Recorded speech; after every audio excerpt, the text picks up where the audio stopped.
Ivan IV's death did not bring stability. It opened a void. His son and successor, Fyodor I, was gentle, deeply religious, and wholly unprepared to rule. Real power passed to his brother-in-law, Boris Godunov. When Fyodor died childless in 1598, the Rurikid dynasty, descendants of Rurik himself, came to an end after more than 700 years. For the first time in its history, Russia faced a crisis of legitimacy. Boris Godunov was elected Tsar by a national assembly, an unprecedented move. Yet many boyars resented him. Rumors spread that Boris had orchestrated the murder of Ivan IV's youngest son years earlier. Whether true or not, the stain never faded. Nature itself seemed to turn against Russia. Between 1601 and 1603, catastrophic crop failures caused widespread famine. Millions starved. Cannibalism was reported. The social order collapsed as peasants fled their lands and banditry spread. Into this chaos stepped pretenders.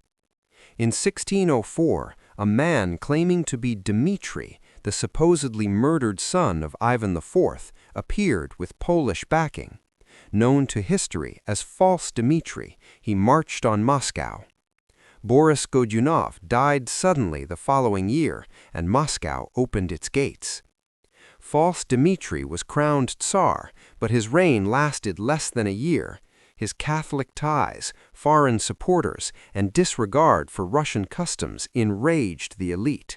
He was overthrown, killed, and his body publicly desecrated. Russia descended into anarchy. Multiple impostors emerged. Boyar factions fought openly. Polish and Swedish forces invaded.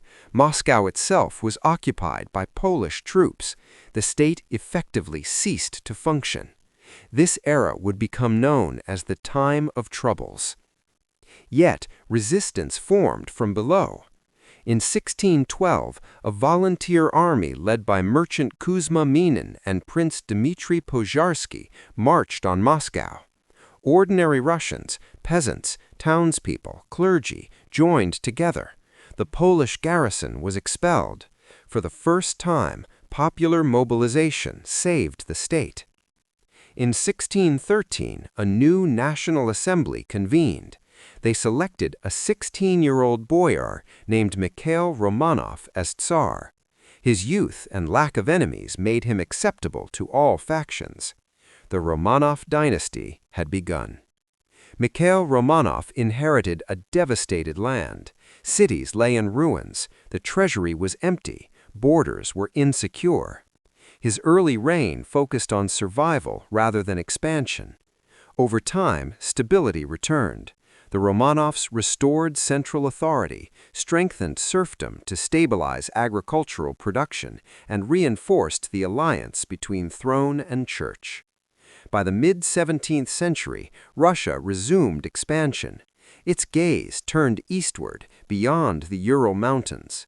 Russian explorers, traders, and Cossacks pushed into Siberia, following river systems deep into Asia.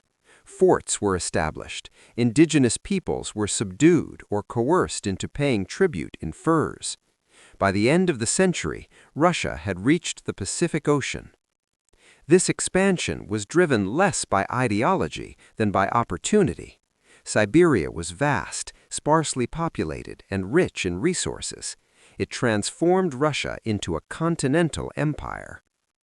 Meanwhile, tensions simmered within Russian society. The tightening of serfdom bound peasants permanently to the land. Rebellions erupted, the largest led by Cossack leader Stenka Razin in the 1670s.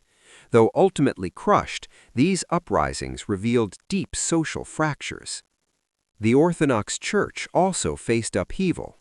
Patriarch Nikon introduced reforms to align Russian practices with Greek Orthodox traditions. Many believers rejected these changes, becoming known as Old Believers. Persecution followed, dividing Russian religious life for centuries. By the late 17th century, Russia remained vast, but backward compared to Western Europe. Its military lagged, its technology was outdated, its elite culture was inward-looking. Change would come from the top. In 1682, Peter Romanov ascended the throne as co-tsar, sharing power initially. Even as a child, Peter showed fascination with foreign technology, ships and weapons. Unlike his predecessors, he looked westward with admiration rather than suspicion. Russia stood on the threshold of transformation. The time of troubles had nearly destroyed the state. The Romanovs had restored it. Now a new ruler would attempt to reinvent it entirely.